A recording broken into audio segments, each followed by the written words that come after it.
이제 그런데 이제 여기서 끝난 게 아니라 11월 11일에 있었던 국방회의에서, 어제 있었던 국방회의에서 윤 대통령이 엄청난 발언을 했어요. 미사일 대량 비축을 표방을 했습니다. 한번 보도를 한번 직접 보시죠. 윤석열 대통령은 이날 국방부 신년 업무보고 자리에서는 북한의 핵 미사일에 대한 대응체계, 삼축체계의 보완을 강조했습니다. 특히 삼축체계에서 제일 중요한 것은 대량 응징 보복이라며 이 역량을 확고히 해서 아예 북한의 도발 심리 자체를 눌러야 한다고 밝혔습니다. 또 북한의 도발 수위가 더 높아질 경우 대한민국이 전술핵을 배치한다든지 자체 핵을 보유할 수 있다고 말하고, 다만 현실적으로 가능한 수단을 선택하는 것이 중요하며 지금은 한미 간에 정보를 공유하고 함께 참여하고 공동기획, 공동실행하는 이런 논의가 전개되고 있다고 설명했습니다. 예, 이제 제가 말씀드렸던 미국과의 핵 무기 사용에 관한 공동기획, 공동실행에 관한 논의를 하고 있다라는 것을 논외로 한다면은 결국 그 앞에 나왔던 얘기 뭐냐면은 대량 응징 보복을 위해서 그 능력을 갖춰야 상대방의 도발 의지를 꺾는다, 이렇게 나오는데, 이게 이제 뭐를 의미하냐? 미사일 대량 비축이에요. 언론에 나오죠. 윤 대통령이 정확하게 어떻게 발언을 했냐면, 정확한 단어는 엄청난 수의 미사일을 갖춰야 된다. 잠깐, 우리가 지금 이미 엄청난 수를 갖추고 있거든요. 뭐 혹자에 따라서 좀 다르게 보지만은 단거리든 중거리든 탄도미사일 숫자가 일단 4자리예요. 뭐 3,000발, 6,000발 이런 얘기가 소문이 돌아요. 이게 극비 중에 극비라 몇 발을 갖추고 있는지를 몰라요. 그런데 그거보다 더해서 엄청난 수다. 그러면 제가 보기에 5자리 숫자 얘기하는 거다. 10,000발, 20,000발 얘기하는 거다. 저는 그런 생각이 얼핏 들더라고요. 제가 이제 세뇌 탈출에서 항상 말했잖아요. 미사일을 특히 중거리 탄도미사일, 단거리를 넘어서는 이거를 한 뭐 수천 발, 10,000발 단위 갖춰야 되고, 장거리 순항미사일들, 그러니까 장거리 순항미사일, 그러니까 지상 목표나 움직이는 지상 목표나 움직이는 해상 목표를, 움직이는 함정이나 움직이는 차량, 기갑을 깰 수 있는 장거리 순항미사일을, 저거를 특히 움직이는 함정을 깰 수 있는 거, 그거를 뭐 수천 발 갖추는 게 좋다. 이게 제 주장인데, 우리가 이제 탄도미사일이 굉장히 세죠, 사실은.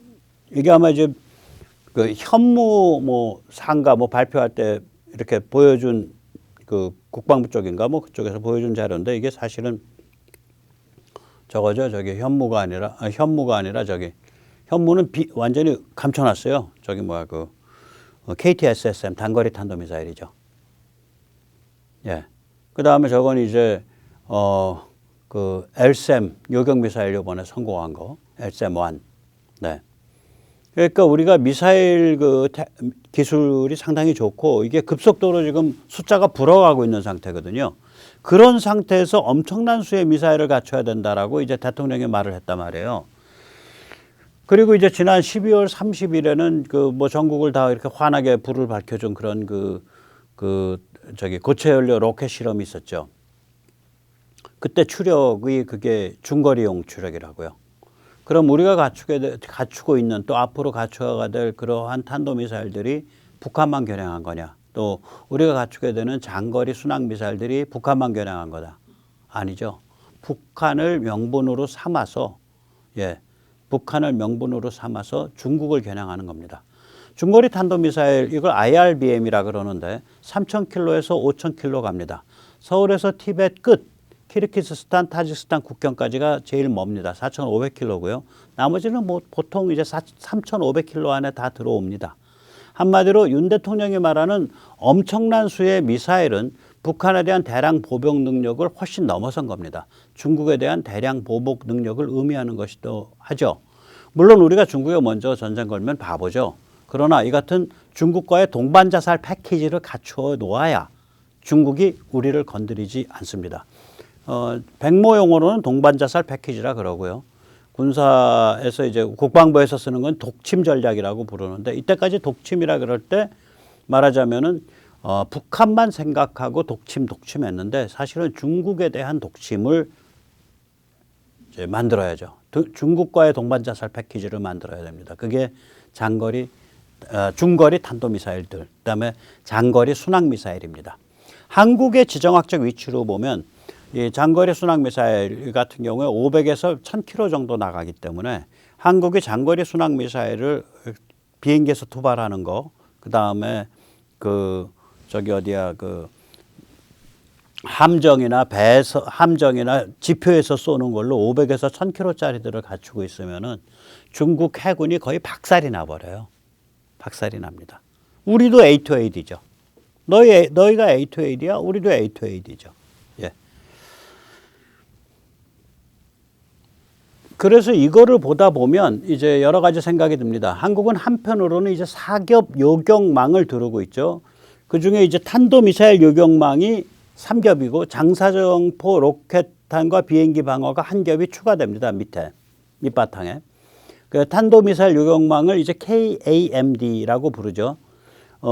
제일 처음이 이제 그 천공2죠. 지금 천공2는 개발이 끝난 것 같아요. 천공1은 패사 레이더고 PESA, 천공2는 ASA 레이더입니다. AESA. 그리고 천공3이 되면 요격 고도가 한 40km까지 높아져요. 그래서 천공3이 되면 패트리엇 미사일을 뺨을 칠 정도의 수준이 됩니다. 그리고 이번에 이제 개발이 끝난 LSAM-1이 한 100km 고도까지를 겨냥할 수 있는데 그 소프트 스팟, 그러니까 제일 잘 맞출 수 있는 고도는 그 중간인 60-70km 선에서 맞추고자 하는 거고요. 그 다음 이제 사드가 150km 정도까지를 감당하는데 이게 앞으로 LSAM-2가 개발이 되면 사드를 감당하는 거예요. 그러면 이제 천공3, LSAM-1, LSAM-2 이렇게 이제 3겹으로 이게 탄도미사일 요격망이 딱 완성이 되는 겁니다. 150km면은 이게 대기권 바깥입니다. 굉장히 높은 거예요. 요 정도까지 150km면 이제 종말 단계, 그러니까 터미널 페이즈 요격은 다 끝나는 거예요. 그러지 말고 이제 중간에 날아오는 단계를 이제 쳐야겠다. 그러면 이제 굉장히 비싼 미사일 써야죠. SM-3 같은 거 한 발에 한 200억씩 하는 엄청 비싼 미사일이 있는데 이걸 국산화해도 뭐 많이 싸지지 않겠죠. 이건 많이 고민해 봐야 될 문제입니다. 예. 그리고 이제 이 KAMD 말고 장사정포, 저공에서 장사정포나 또 비행기 정도까지는 아마 요격이 될 거예요. LAMD가 있죠. 그건 또 별개의 문제입니다. 그리고 이제 그것과 별개로 제가 한번 다룰 텐데, 어저께 말씀드렸지만 이제 드론 요격 체계가 또 있죠.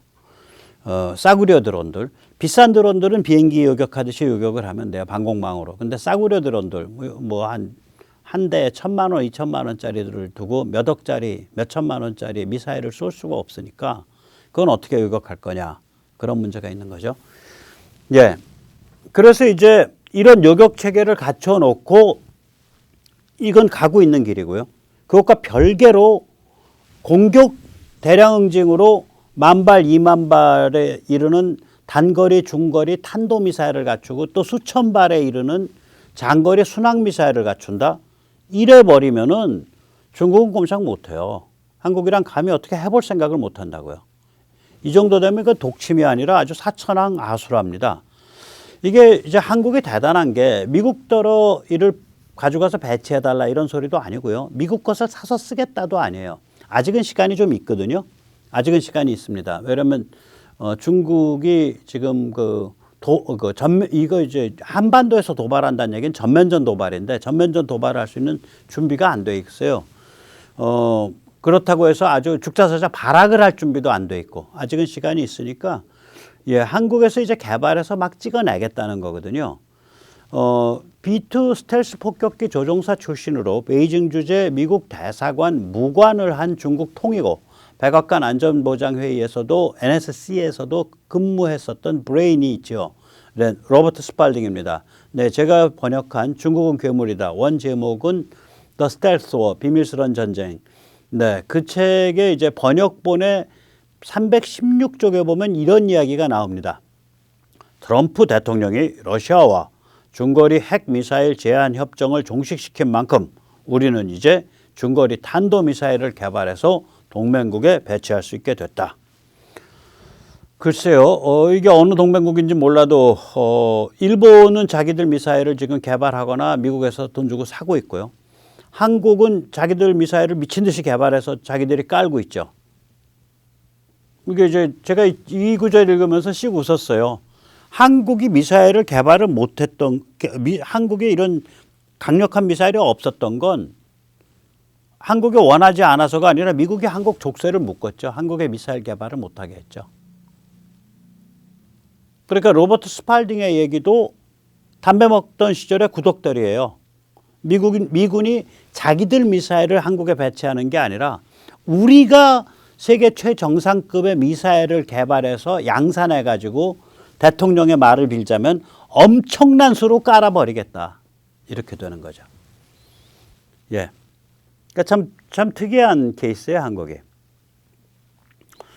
자, 그래서 이제 우리가 좀 고민을 해봐야 됩니다. 원래 중국의 노림수는 북으로 하여금 도발하게 만드는 한편 한국에 대한 정치 공작, 간첩 공작을 통해 종중 세력을 집권시키고 온 국민이 대화만이 평화다 이렇게 울부짖는 상태.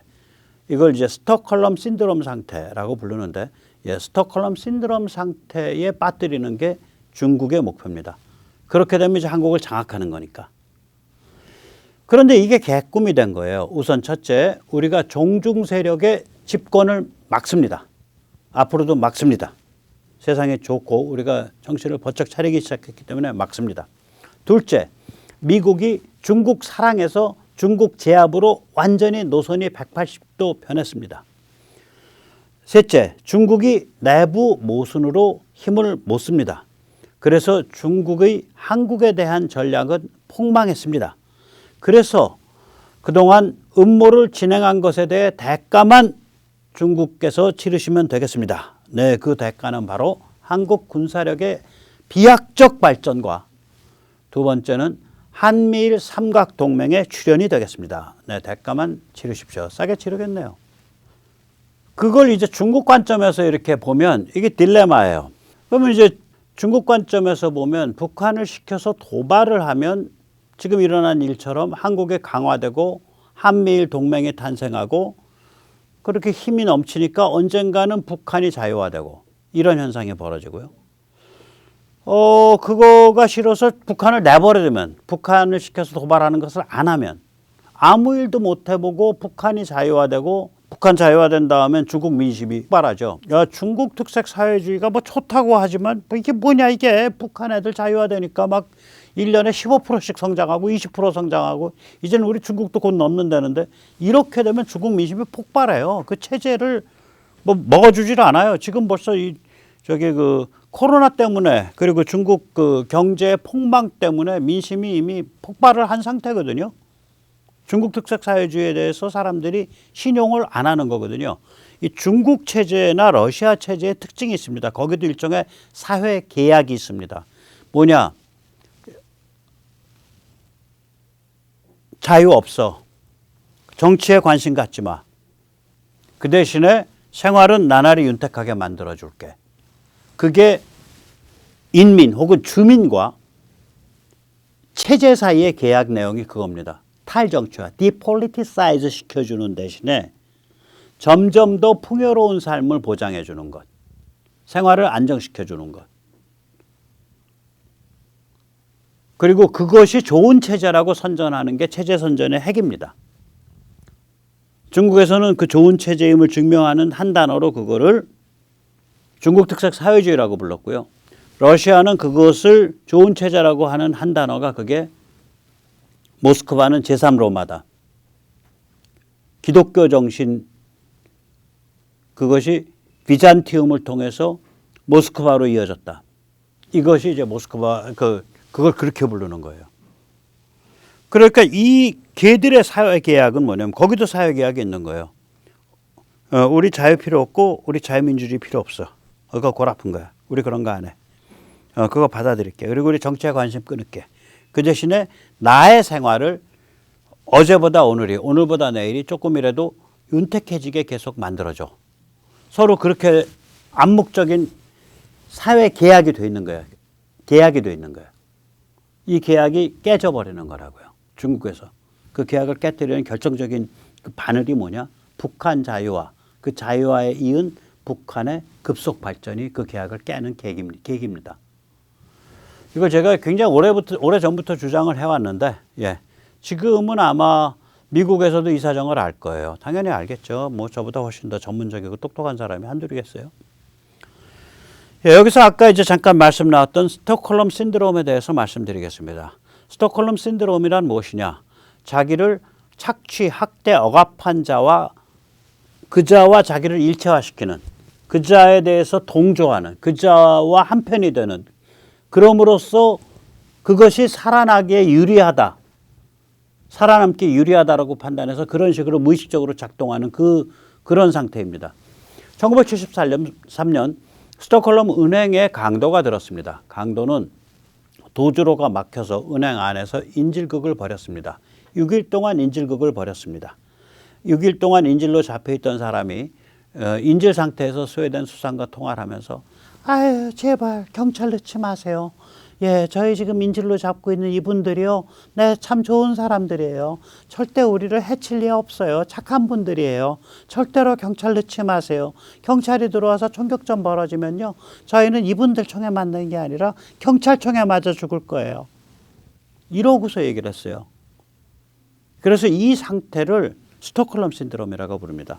그 대표적인 케이스는 이제 그 1974년 캘리포니아의 그 테러 단체 공생해방군 SLA라는 게 있었는데 그 SLA가 언론재벌의 상속녀인 패트리샤 허스트를 납치했습니다.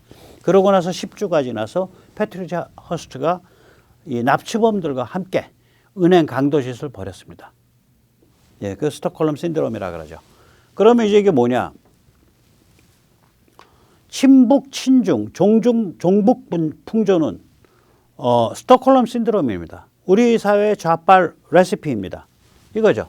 북한은 합리적이고 착합니다. 중국은 앞으로 세계를 제패할 나라입니다. 미국을 넘어서기 시작했습니다. 우리는 북한, 중국과 잘 지내야 합니다. 네, 오직 대화만이 평화를 보장합니다. 네, 그것이 우리 민족이 평화롭게 이 순결한 땅에서 살아갈 수 있는 길입니다. 이거 아니에요, 이거. 인간 말종들, 세상에서 가장 흉악한 공산 전체주의 찌끄레기들에 대해서 적의를 느끼는 대신에 일체감을 느낌으로써 나의 생존이 보장된다라고 세뇌하는 거예요. 일종의 정신병 상태로 만드는 거라고요.